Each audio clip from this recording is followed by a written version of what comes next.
तो बदला सोच बदली, लेकिन नहीं बदली तो इन गाड़ियाँ लोहारों की किस्मत।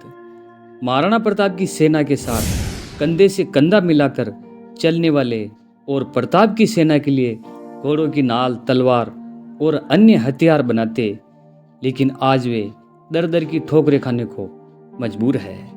नमस्कार दोस्तों, मेरा नाम जगदीश है और आप देख रहे हैं मेरा यूट्यूब चैनल वीसी कल्चर। मैं बात कर रहा हूँ इन गाड़ियाँ लोहारों की, तो बने रहिए दोस्तों हमारे इस वीडियो में।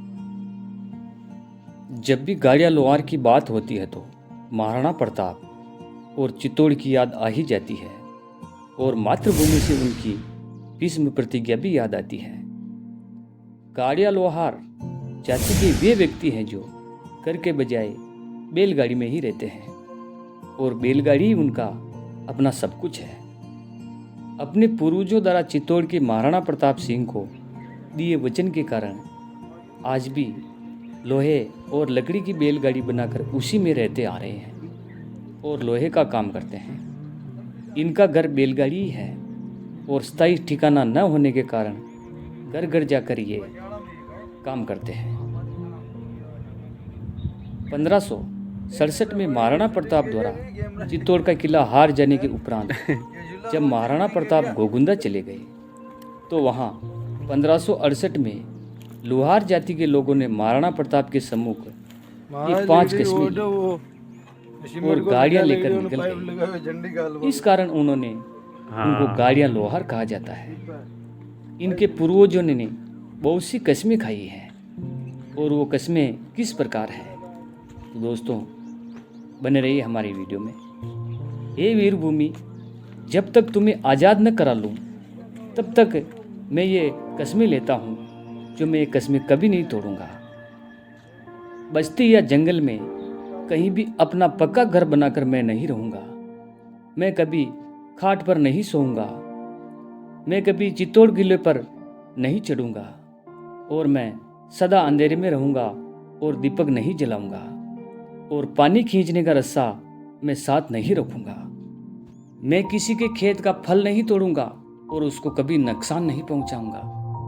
रास्ते में कोई चीज पड़ी हो तो मैं उसे नहीं उठाऊंगा।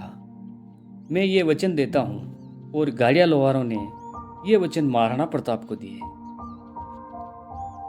मेवाड़ भी आज़ाद हो गया और देश भी आज़ाद हो गया, लेकिन तकदीर देखिए आज भी ये अपने पूर्वजों के लिए उसी प्रण पर अडिग है।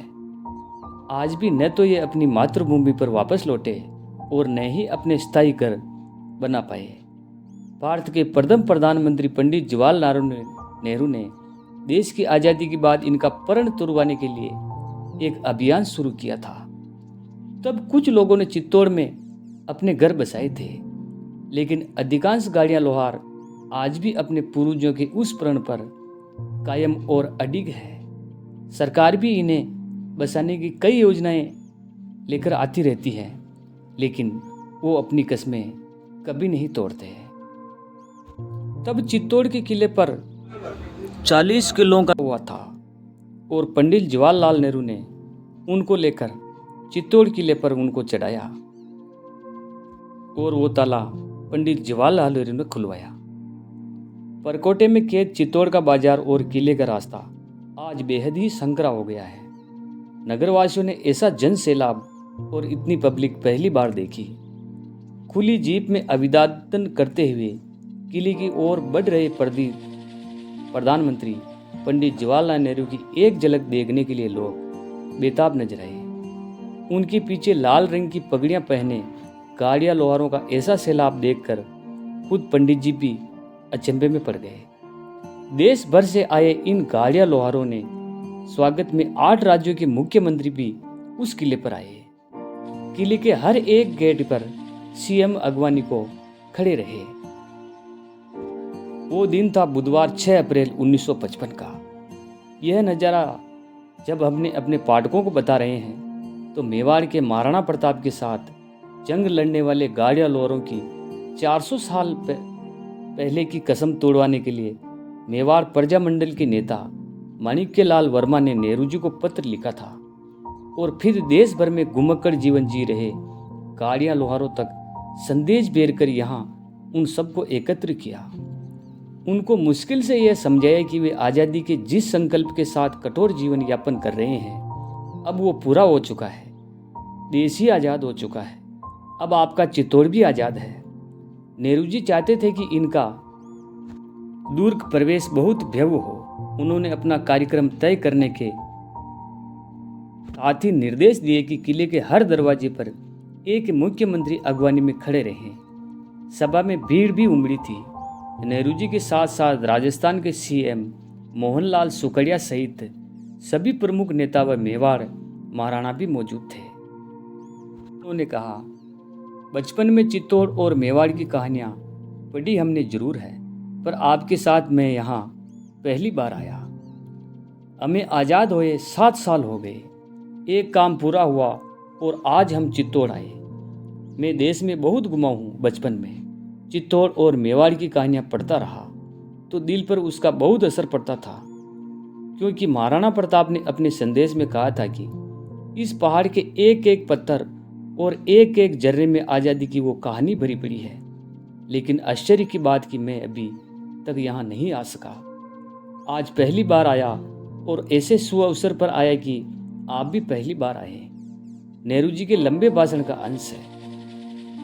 92 वर्षीय अधिवक्ता भंवरलाल सिसोदिया ने कहा कि तब चित्तौड़गढ़ एक छोटे से कस्बे के रूप में परकोटे में बसा हुआ था। रात में स्ट्रीट लाइट की जगह केरोसिन के बड़े दीपक जलते थे।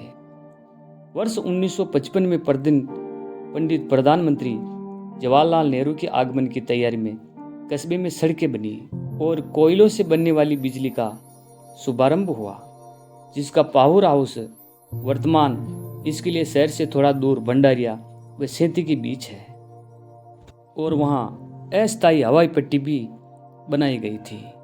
तो दोस्तों, अगर आपको वीडियो अच्छा लगे तो लाइक अवश्य करें। अगर आपको कोई त्रुटि लगे तो हमें कमेंट में अपनी बात ज़रूर लिखें। दोस्तों, तब तक के लिए धन्यवाद।